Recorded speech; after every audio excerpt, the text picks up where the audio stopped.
Tollbooth again.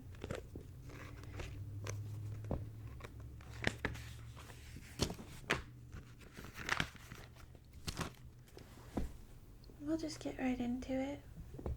Chapter 5, Short Shrift. "Done what you've looked," angrily shouted one of the salesmen.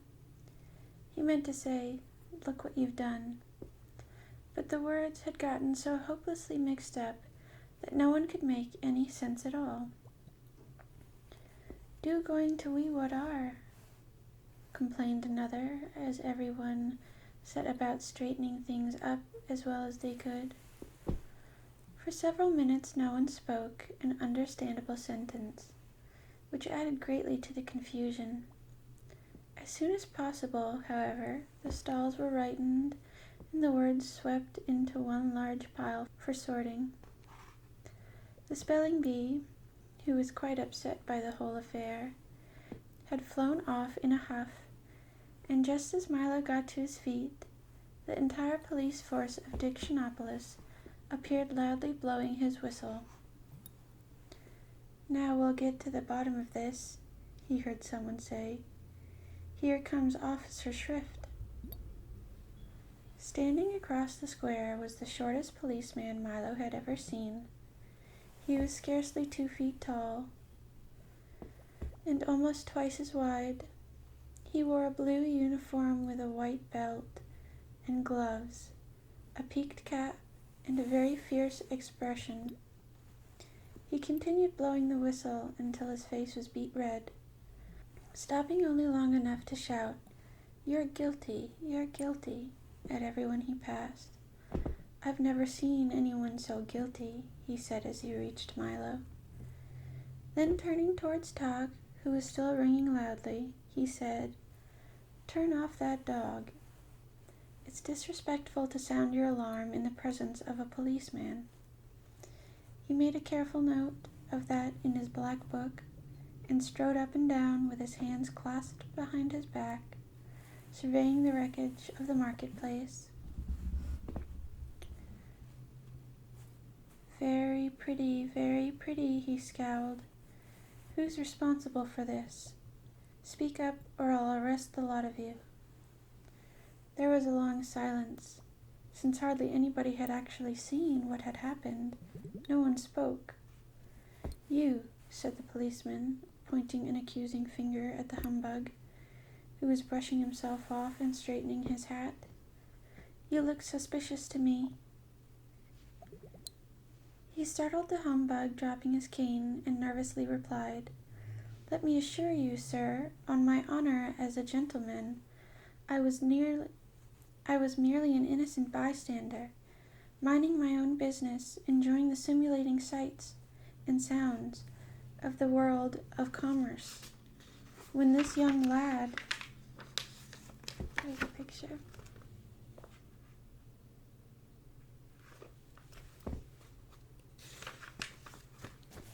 "Aha," interrupted Officer Shrift, making another note in his book. "Just as I thought.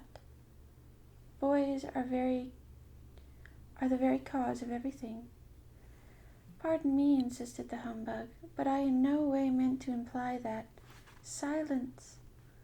thundered the policeman, pulling himself up into the full height and glaring menacingly at the terrified bug. "And now," he continued, speaking to Milo, "where were you on the night of July 27th? "What does that have to do with it?" asked Milo. "It's my birthday, that's what," said the policeman as he entered. Forgot my birthday in his little book. Boys always forget other people's birthdays. "You have committed the following crimes," he continued. "Having a dog with an unauthorized alarm, sowing confusion, upsetting the apple cart, wreaking havoc, and menacing words." "Now see here," growled Tok angrily. "And illegal barking," he added, frowning at the watchdog. "It's against the law to bark without using a barking meter. Are you ready to be sentenced?" Only a judge can sentence you, said Milo, who remembered reading that in one of his school books.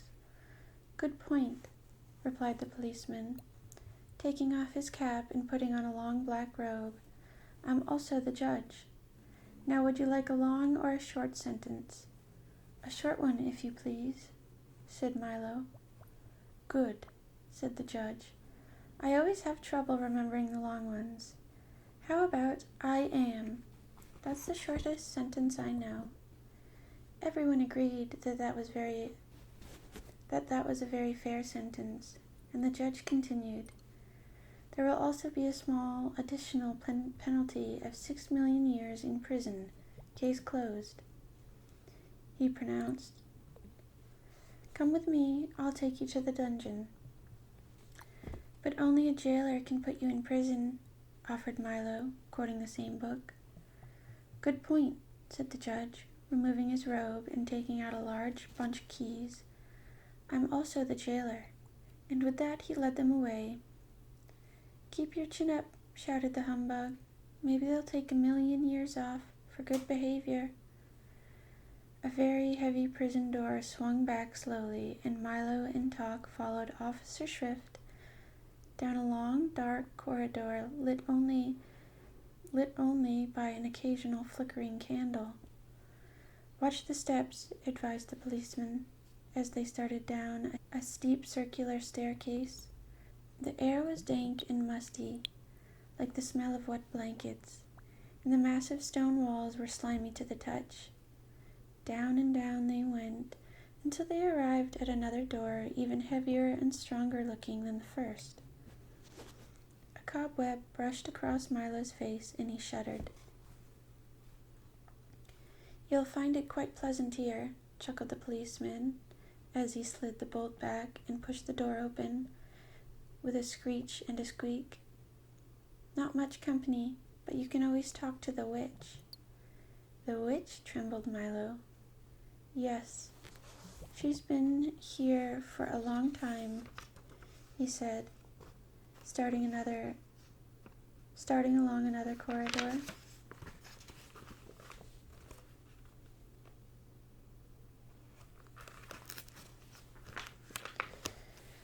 In a few more minutes, they had gone through 3 doors, across a narrow footbridge, down 2 more corridors and another stairway, and stood, finally, in front of a small cell door. This is it, said the policeman, all the comforts of home. The door opened and then shut, and Milo and Talk found themselves in a high vaulted cell with 2 tiny windows halfway up on the wall. See you in 6 million years, said Officer Shrift, and the sound of his footsteps grew fainter and fainter until it wasn't heard at all. It looks serious, doesn't it, Talk? Said Milo very sadly. It certainly does, the dog replied, sniffing around to see what their new quarters were like. I don't know what we're going to do for all that time. We don't even have a checker set or a box of crayons. Don't worry, growled Talk, raising one of his paws assuringly. Something will turn up. Here, wind me, will you please? I'm beginning to run down. You know something, Talk? He said as he wound up the dog. You can get in a lot of trouble for mixing up words, or just not knowing how to spell them. If we ever get out of here, I'm going to make sure to learn all about them. A very commendable ambition, young man, said a small voice across the cell. Milo looked up, very surprised, and noticed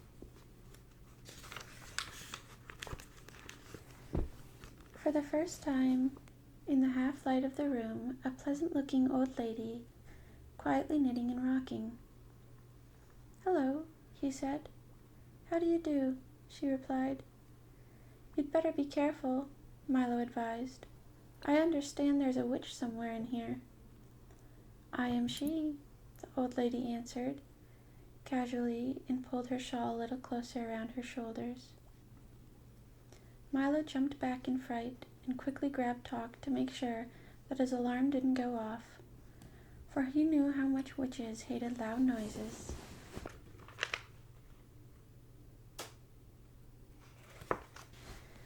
Don't be frightened, she laughed. I'm not a witch. I'm a witch. Oh, said Milo, because he couldn't think of anything else to say. I'm faintly Macabre, the not-so-wicked witch, she continued, and I'm certainly not going to harm you. What's a witch? Asked Milo, releasing talk and stepping a little closer. Well, said the old lady, just as a rat scurried across her foot, I am the king's great aunt. For years and years I was in charge of choosing which words were to be used for all occasions, which ones to say, which ones not to say, which ones to write, and which ones not to write. As you can well imagine, with all the thousands to choose from, it was a most important and responsible job. I was given the title of official witch, which made me very proud and happy. At first I did my best to make sure that only the most proper and fitting words were used. Everything said clearly and simply, no words were wasted, and I had signs posted all over the palace and marketplace which said, Brevity is the soul of wit. But power corrupts, and soon I grew miserly, and chose fewer and fewer words, trying to keep as many as possible for myself. I had a new sign posted which said, An ill-chosen word is the fool's messenger. Soon sales began to fall off in the marketplace, and people were afraid to buy as many words as before, and hard times came to the kingdom, but still I grew more and more miserly. Soon there were so few words chosen that hardly anything could be said, and even casual conversation became difficult. Again, I had new signs posted which said, Speak fitly or be silent wisely. And finally, I had even these replaced by ones which read simply, Silence is golden. All talk stopped. No words were sold, and the marketplace closed down. When the king saw what had happened, he became furious and had me cast out into this dungeon where you see now an older and wiser woman. That was all many years ago, she continued, but they never appointed a new witch, and that explains why today people use as many words as they can and think themselves very wise for doing so. For always remember that while it is wrong to use too few, it is often far worse to use too many.